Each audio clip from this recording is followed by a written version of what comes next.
So అది ఎప్పుడు అలా నిరంతర ప్రక్రియలాగానే ఉండిపోయింది ఆ దొంగ ఓట్లు. సో అందుకే మన బ్యూటీ ఆఫ్ డెమోక్రసీలో ఏవైతే 4 పిల్లర్స్ అంటామో, ఎగ్జిక్యూషన్ కావచ్చు, మీడియా కావచ్చు, అదేవిధంగా లా కావచ్చు, ఇవన్నీ కూడా ఇప్పుడు ప్రతి ఒక్కరికి దీనిలో ఏదో జరుగుతోంది అనే పద్ధతికి ఉంది. పొలిటికల్గా కావచ్చు, చట్టాలు చేసే దాంట్లో, దానిని ఎగ్జిక్యూట్ చేసే దాంట్లో, అవి సరిగ్గా ఉన్నాయా లేవా అని మానిటర్ చేసే మీడియాలో కావచ్చు, తప్పులు జరిగినప్పుడు దాన్ని ఇది చేసే న్యాయ వ్యవస్థలు కావచ్చు, ప్రతి చోట ఒక డివిజన్ అనేది రావడం జరిగింది అనమాట. సో అది మనము ప్రాక్టికల్గా చూస్తున్నాం. సరే, ఈరోజు నేను ముఖ్యంగా పెట్టిన వివిధ అంశాల మీద నా వీడియో ఏంటంటే, ఒకటి రీకౌంటింగ్, ఈ ఎక్కడైతే తప్పిదాలు జరిగినాయని భావించినామో అక్కడ శాంప్లింగ్గా ఇప్పుడు ఒంగోలులో కౌంటింగ్ జరుగుతుంది. దానికి ఎస్ఓపి ఎలక్షన్ కమిషన్ ఇచ్చింది. ఎస్ఓపి అంటే స్టాండర్డ్ ఆపరేటింగ్ ప్రొసీజర్. ఏ విధంగా చేయాలి, ఏ విధంగా ఉండాలి, ఏ విధంగా కౌంట్ చేయాలి, వాళ్ళు ఇచ్చిన రూల్స్ ప్రకారము మనమంతా ఏమనుకున్నాము, సో పన్న ఓట్లు వివిప్యాట్లో, అదేవిధంగా పడిన ఓట్లు ఎవరికి పన్నాయి అనేది లెక్కేస్తాము. అదేవిధంగా ఈవీఎంని కూడా దాన్ని ఏమన్నా ట్యాంపర్ చేసినారా, మ్యానిపులేట్ చేసినారా వెరిఫై చేస్తామని మనం అంతా అనుకున్నాం. కానీ ఈరోజు అక్కడికి పోతే తెలిసినది ఏంటంటే, అక్కడ ఏ ఓట్లు కూడా గతంలో పన్న ఓట్లు కావచ్చు ఇవి కానీ లెక్కించరంట. దాన్ని కౌంట్ చేయరు. కౌంట్ చేసేదల్లా ఒకటే కౌంట్ చేస్తారు. అది ఏంది కౌంట్ చేస్తారు అంటే, ఆ వివిప్యాట్లన్నీ ఇప్పటికే తీసేసినారు. ఏ పార్టీకి ఎన్ని పన్నాయి అనేది మనకు కనపడుతూ ఉంటుంది కదా, అవన్నీ ఇప్పుడు లేవంట దాంట్లో.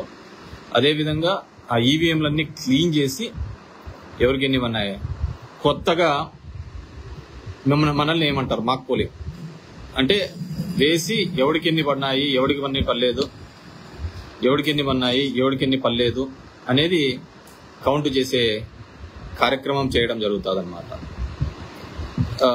అది ఎట్లుంటుందంటే, మామూలుగా ఏదైనా ఒక హుండీలో ఎంత డబ్బులు ఉన్నాయి ఎంచమంటే ఆ హుండీలో డబ్బులన్నీ దోచేసుకున్న తర్వాత ఇప్పుడు అందరూ డబ్బులు వేయండి, ఈ డబ్బులంతా మేము ఎంచుతాము అన్నట్టుగా ఉంది.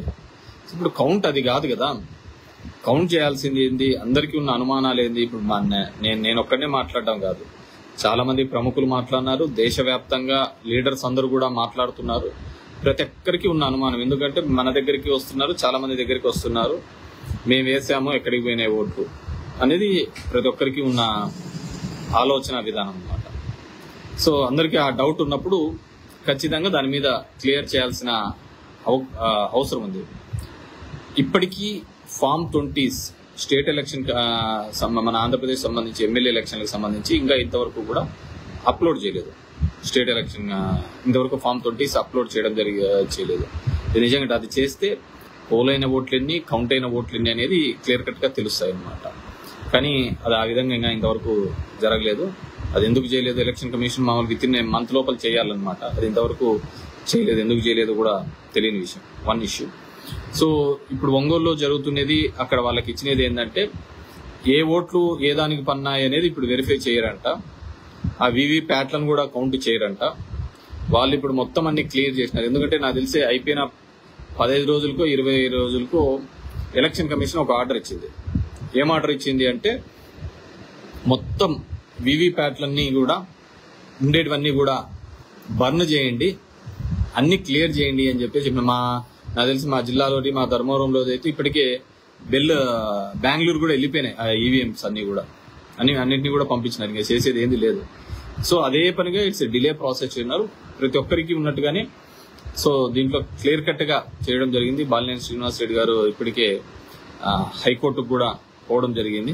పోయి ఇది మేము అడిగిన ఇది కాదు, సుప్రీంకోర్టు ఇచ్చిన మార్గదర్శకాలు వేరు, వీళ్ళు ఇస్తున్న స్టాండర్డ్ ఆపరేటింగ్ ప్రొసీజర్స్ వేరు అనే దాని మీద వాళ్ళు కూడా లీగల్ గా ప్రొసీడింగ్ కావడానికి వెళ్ళడం జరిగింది. ఈ రోజు ఉండాల్సింది అది రేపటికి డిస్పోజ్ కావడం జరిగింది.